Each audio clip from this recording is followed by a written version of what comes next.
Hey guys, Bugcat7 here. Okay, it is Tuesday, May 7, 2019, and I want to thank you for visiting the Stonewall Research channel here on YouTube. Thank you very much. I really appreciate it. And if you could hit the like button, guys, please do. And if you're not a subscriber, please do subscribe, because we go with some pretty interesting material on this channel. Okay, guys, I have a pretty interesting video for you today that I think you're going to like. And that is about this little known megalithic site, okay, in Mexico that you don't know anything about, and I know you don't because there's very little out there about it. There's a few videos, travel videos mostly. It's, you know, the funny thing is it's part of the PSYOP, guys. You know, it's well known inside Mexico, but outside of Mexico it's not that well known. It's little known, and there's a reason for that, okay? Because there's some stuff at this site that they just can't figure out, and we're going to talk about it a little bit. But before I even get to that, I just want to do a shout out to a subscriber of mine who started a new channel here called History Maze, and it's an excellent channel so far. I mean, the production value of these videos is excellent. You're going to like them a lot. And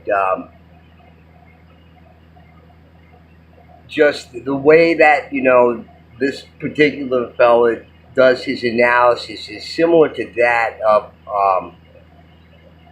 ancient history criticisms, Andrew, and you know, the way that he goes over his videos and asks the right sort of questions and puts together the similarities of these particular kinds of constructions, building styles, symbols, art, etc., and you know, this sort of common thread that it has throughout all of these ancient societies, modern societies, you know, you name it. And these guys ask the right questions.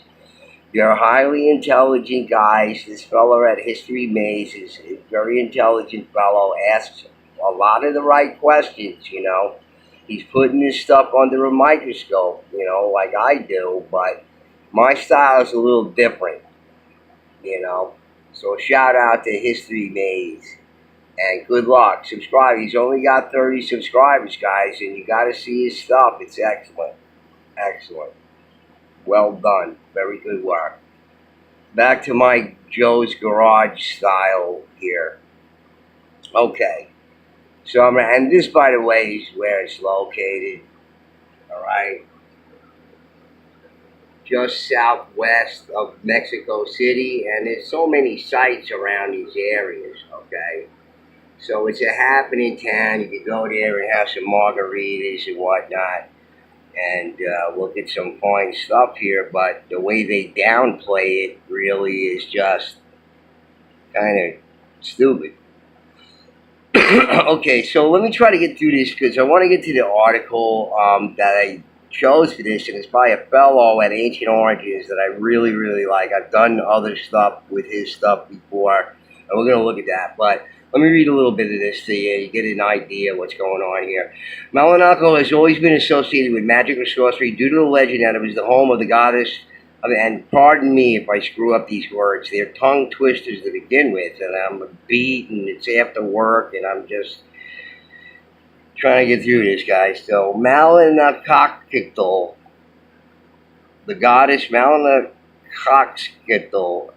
the municipality is home to the famed village of Kama, where, according to legend, an image of a black Christ miraculously appeared in a cave that was devoted to the god Oxtoteotl,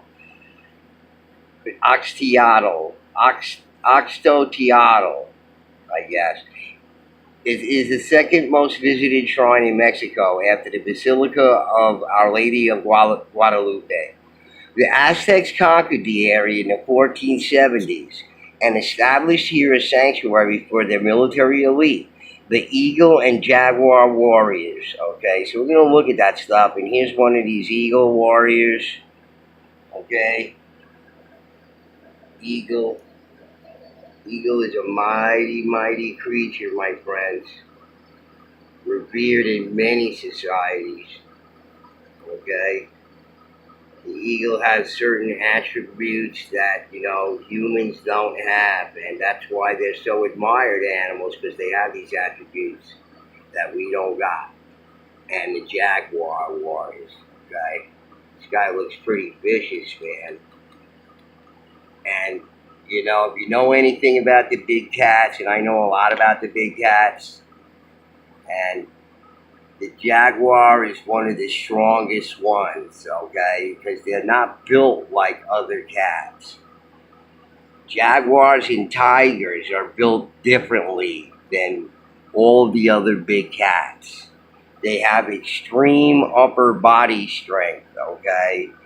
And Siberian tigers have been known to eat their version of the grizzly bear over there. If you ever seen the power and the ferociousness of a grizzly bear and how giant they are, they just could dig up a burrow or something in like a second.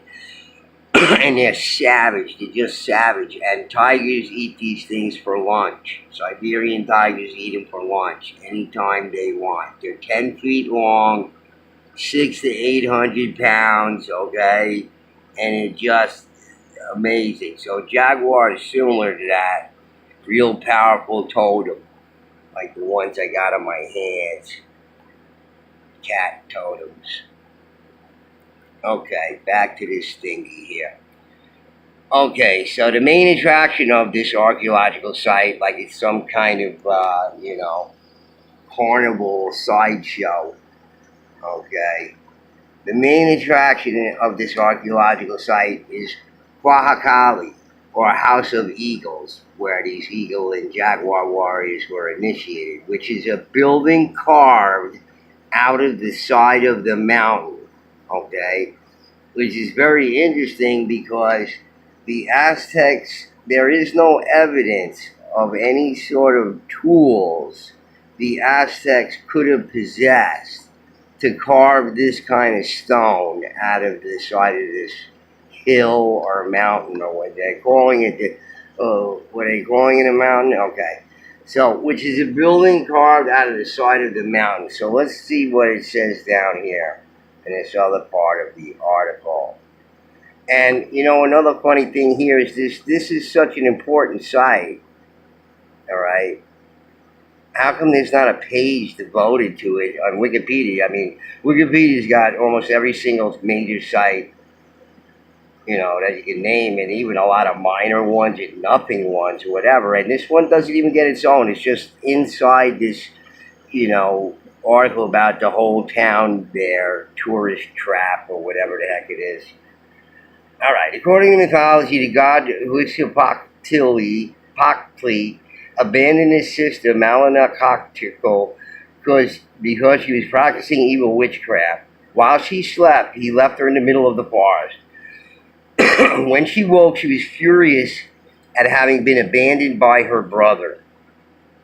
She gathered people loyal to her and marched off to settle in what is now Malinalco. Another version of this story has Malinalco as the leader of a dissident Mexican tribe who left to settle in what is now Malinalco and intermarried with the people already there, whoever they were. Okay? Intermarried with the people already there, whoever the heck they were. They don't know. They don't. Here's a picture of the temple. This is all rock cut. And then the Aztecs added all this other stonework in there. And it's a remarkable Aztec site on its own, and one of the most important ones. And this is all rock cut up here. This sort of roof here is covering the thing where you can really see it well. And they don't let anybody inside this anymore.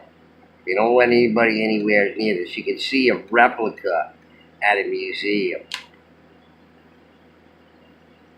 That's it. Okay. Since far in the pre-Hispanic past, Malinalco was considered a magical place filled with gods and sorcerers. The area shows influences from the Teotihuacan culture, the Toltecs, the Matla-Incas, and the Aztecs. But little is known of the area's pre-Aztec history, so get that. Little is known of the area's pre-Aztec history. All right, right there. Remains and why? Little is known of the area's pre-Aztec history. Why? They're just not researching it anymore, or what's being done? Anything? Remains of an earlier ceremonial center exists at the summit of the Cerro de los Ídolos, Hill of the Idols, but this center and its associated residential zones have not been excavated. Why not? What's the problem? Don't you want to get to the bottom of it? The first settlements in this part of Mexico state date back to the early post-classic and the beginning of the late post-classic, they say. This was a time when many populations were on the move in the highlands of Mexico, with new peoples moving south from what is now northern Mexico. The first people to arrive here were probably the Culhuas, led by a chief named Cuauhtepetzin. Okay? Get that one.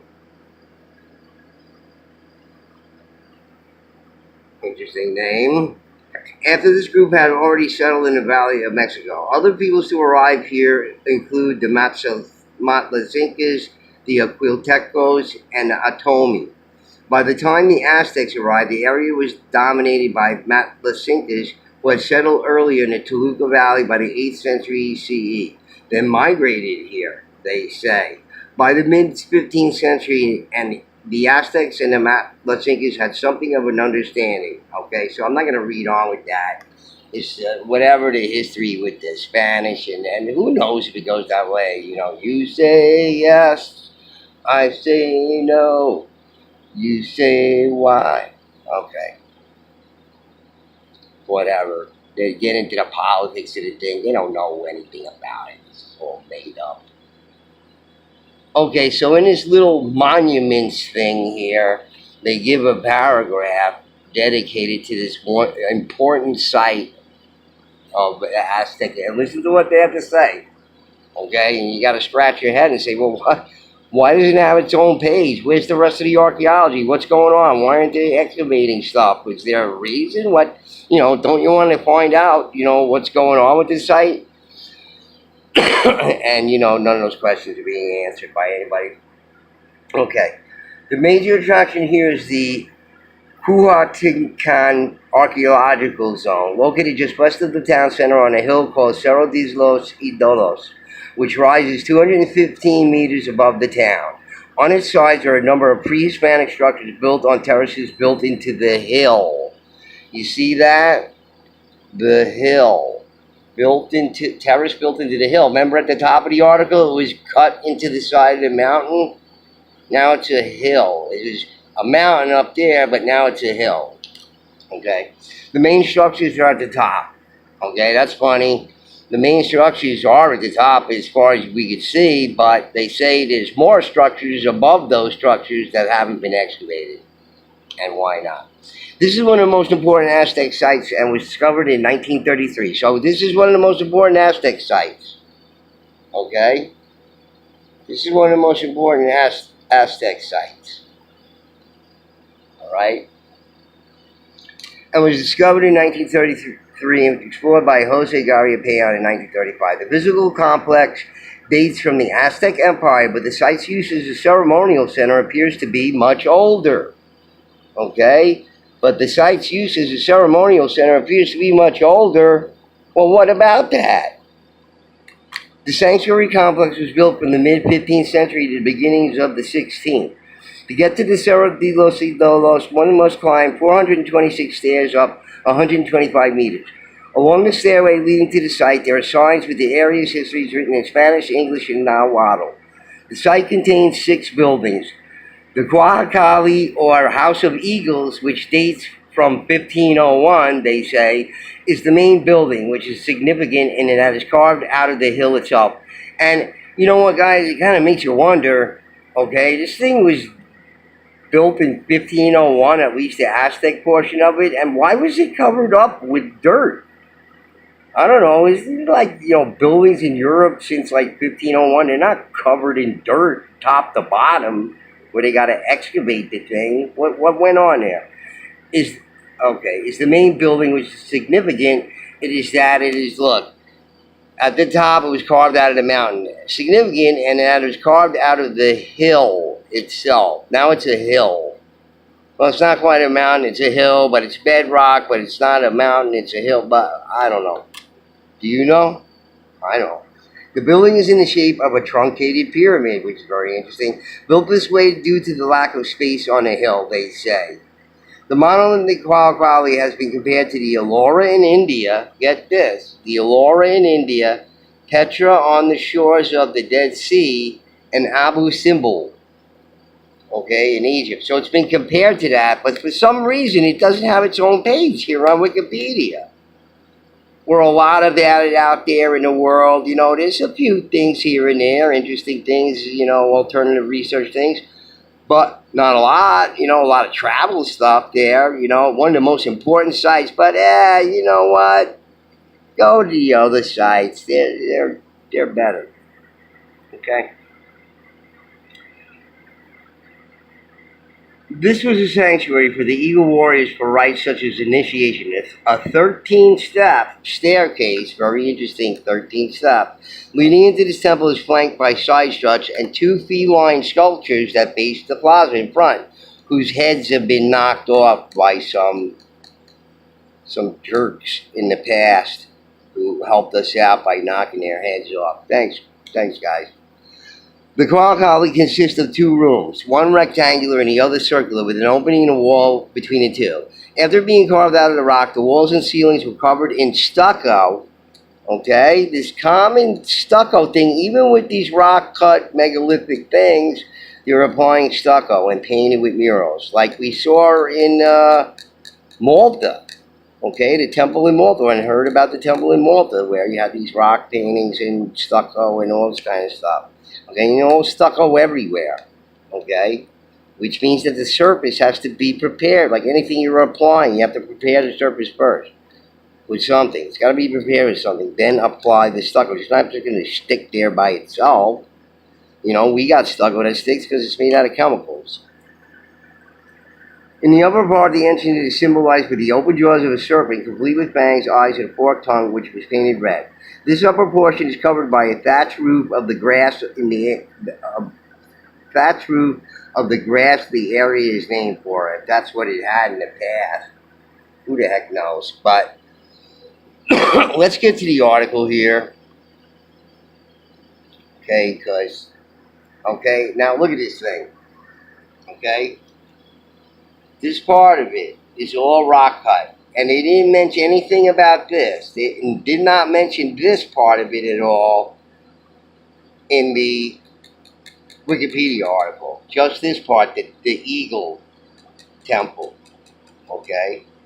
That's it. This is all rock cut, and then all this other Aztec stuff added on afterwards to, you know, embellish it, complement it, you know, worship it, whatever they were doing over there. And this part of it is still left unexcavated. They say there's more excavations to be done up here. And at the bottom, too. And there's a lot of nearby stuff, too. But what does this remind you of? I don't know. It kind of reminds me of this. A little. Right? The Sweetie Monument down there in Peru, or is that where it was? I think so, but it reminds me of that a lot. So let's get to this article here. Very, very interesting. And think about it. This is one giant megalith, guys, carved out of this, and this is in Mexico. That you never saw it, never heard about it. Okay, here it is, and they're making a lot of effort to downplay it, at the very least, to outside of Mexico, certainly. And like I said, it's well known in Mexico, but little known outside of it, and you're just hearing about it right now. Most of you. Okay. So, it's by this fella. I've done other videos with Marco Vigato. I'm going to try to get through most of it, guys. I'm sorry if my phone cuts it off, but I'll post the article, and he actually has a video that reads the article, but it's terrible with a girl and there's some weird noises in the background, but you should subscribe to his channel too on YouTube. He's a great alternative researcher. The megalithic temple of Malinalco. Could these magnificent and complex rock structures actually predate the Aztecs? The little town of Malinalco lies in the margins of the valley of Tepoztlán, some 115 kilometers, 71 miles to the southwest of Mexico City. Since pre-Hispanic time, its name has been associated with magic and sorcery. I'm not going to go through that again. You know the story. The origins of the site may, however, date back hundreds or even thousands of years earlier. So, how many thousands? Who knows? The Temple of the Eagle Warriors, known locally as Huatincan, is a unique monolith structure that has no equal in all of Mesoamerica. It consists of a number of chambers dug out of the living rock, or cut out of the living rock, and a monumental step period also carved out of the cliff base. The main temple is perched on a ledge, which rises 125 meters above the town, 410 feet. A remote and inaccessible location, it was only discovered in 1933 and explored by Mexican archaeologist Jose Garcia Payon in 1935. All right?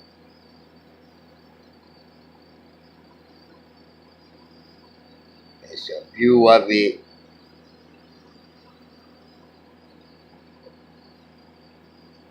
Incredible chambers and architecture. The site is reached by a modern stairway of over 420 steps. The original access might have been a similar pathway, as the remains of the steps and stairs cut into the rock are still visible at places. So there's stairs cutting into the rock all over the place, not by the Aztecs and not by the people who they say came before them. None of these people had access to tools that would have been able to do it. So here's the House of Eagles. You can't really see much of there because of the roof and whatnot, but they show more pictures. You can see pictures of it online.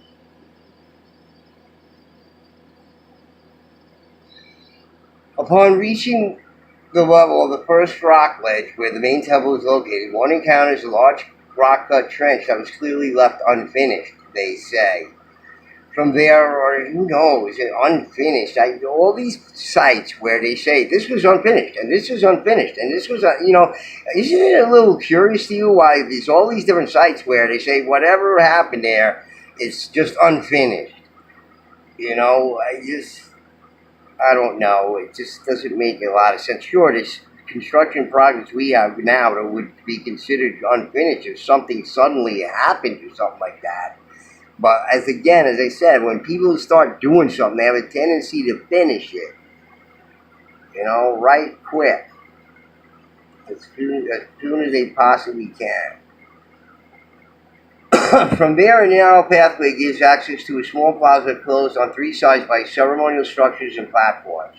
On the north side is the Kwakali, or House of the Eagles, in the shape of a step pyramid entirely dug out of living rock, again, cut out. The stairway gives access to a spacious circular rock-cut chamber with benches in the shape of mythological animals. Oh, shit. Sorry, guys. Eagles and jaguars. Okay, so just quickly, when they say mythological animals, and then you see eagles and jaguars, or any other place on this planet where you can see like eagles, jaguar, a bull, snake, a bird, a cat, whatever the heck it is, and then there's these other animals that you don't know what the heck they are. That's not for no reason, okay? These sites could go back to a time in the early Neolithic and late Paleolithic for all we know, okay, where different animals, weird animals were on this planet. Okay, and just because they say, well, it's the new world, the new, it's not new. When you've been going through my videos, been reading from all these books, current archaeological findings, etc., that say it's much, much, much older. And they only scratched the surface. There's so much left undone. Archaeology that hasn't been done. They don't know. Just stop it with that. All right? To the east of it is a ceremonial pyramid built in the typical Aztec style of a small of small volcanic stones cemented together, which the smaller the stone is, the easier it is to get it into geometric forms. The bigger it is, the harder it is. If you're small and you're using mortar, you can do anything. While to the west of the plaza stands a smaller circular altar dedicated to Ehecatl, the god of wind.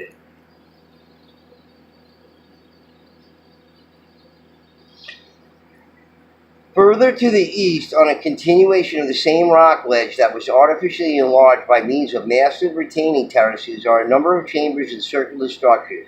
Their workmanship appears rather crude in comparison to the precision of the monolithic architecture, and is typical of the Aztec technique of construction employing smaller cemented stones.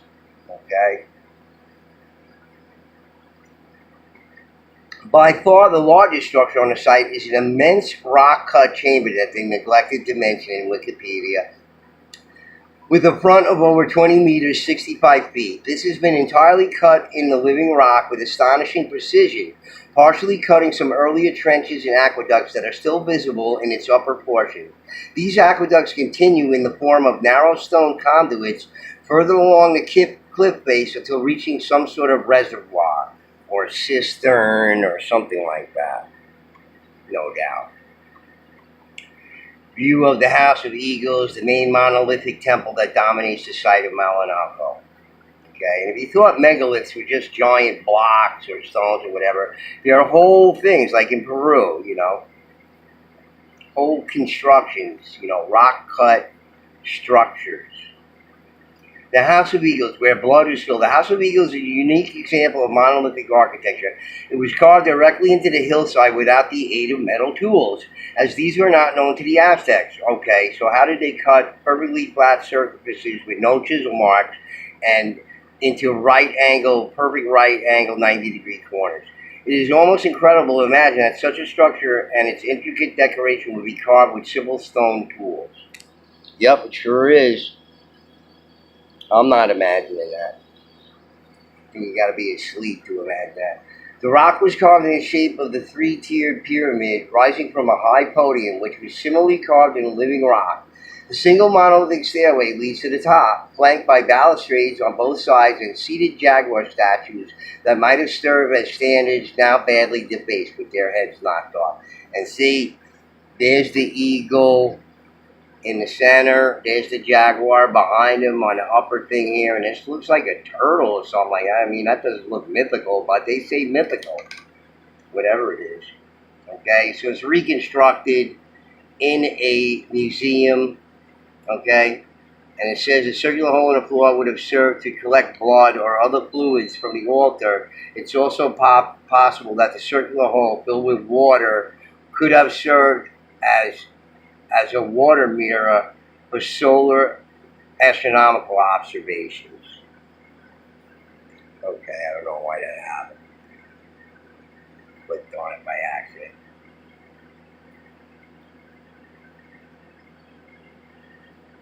Three seats sculpted in the shape of a jaguar skin and eagles with sprayed wings surround a central altar, also in the shape of an eagle.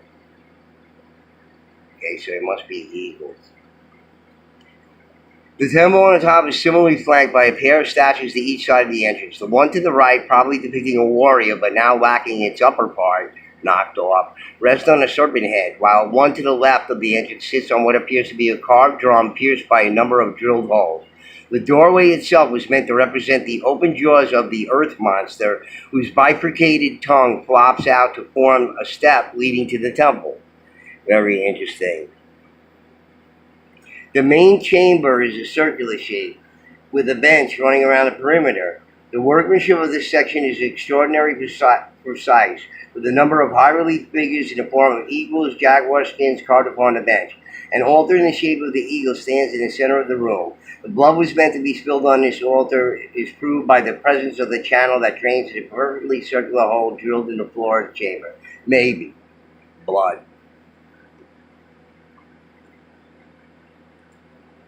Okay, so I'm going to skip it a little bit because I'm running out of time here. But here's some more of the thing. Okay, that's all the Aztec constructions, which are amazing on their own. Strange tools made the mysterious rock cut chamber. Okay, so strange tools. Okay, and you have this huge 65-foot area cut into the rock. Okay, so you know, guys, it's known as Structure 4, the cement immense rock cut trench measuring 20 by 15 meters, 66 by 50 feet, is an extraordinary example of monolithic architecture. Over 1,000 cubic meters of rock were removed in order to carve this chamber out of the cliff face. It is almost impossible to believe that work of such an extent and precision could be completed without the aid of metal tools. Okay? So Mark is asking that question. More rock cuts. Okay? So I'm going to post a link to this thing, this article, and also to Mark's YouTube channel, his video. That's the same article. So if you want to go listen to the girl with some weird music in the background and sounds, go ahead. It's fine. It's a great video. He does